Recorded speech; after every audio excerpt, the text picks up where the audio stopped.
welcome back to Unbraided, the Real Salon Stories, where we simplify the chaos behind salon issues and bridge the gap between stylists and clients. I am Rebecca Gibson.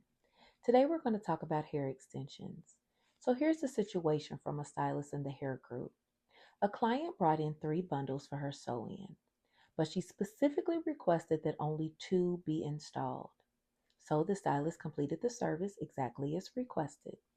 The client went home, and the next day they messaged the stylist saying the front feels a little too thin and now wants to come back in to get the 3rd bundle added.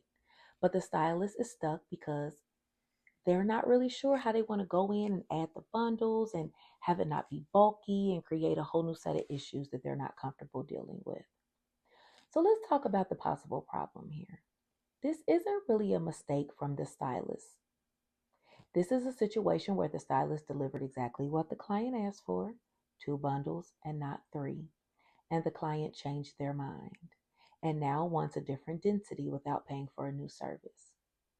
Stylist, this can happen so often because clients don't always understand density, fullness, and the technical side of installs, and we can't expect them to. They're not stylists. For them, 2 to 3 bundles just feels like a small difference, but we know it's a big deal.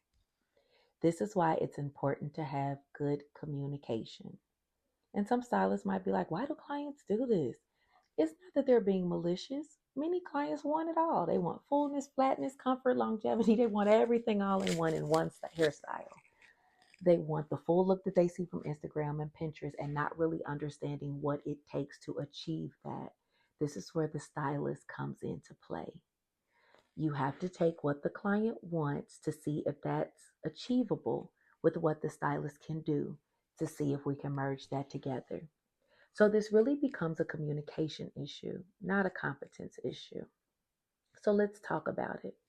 Let's talk about what the stylist is and isn't responsible for in this situation. Now, let me be clear. If a client declines your professional recommendation, you are not obligated to fix the result and definitely not for free. Let me explain. If you recommend all 3 bundles and the client says no, that's not a correction. That's a whole new service. Here's the professional language that you could possibly use. Based on your original request, the style was completed correctly. Adding that 3rd bundle in now is an additional service and will require a separate appointment and fee. I know, your clients won't want to hear that, but it's the truth, and time is money. This is why I've always been a huge advocate for consultations and policies. Policies and consultations can prevent this most of the time. Stylists who perform extension services should have a couple things in place. A minimum bundle requirement based on lengths. A clear explanation on what fewer bundles will look like if they go that route. Documentation that the client declined the recommendations that you have. And during the consultation, be as clear as possible. Let them know if you want fullness, all 3 bundles are required. Using fewer will result in less density, especially in the front area. When you explain expectations clearly, clients rarely come back unsatisfied. So let's bridge that gap.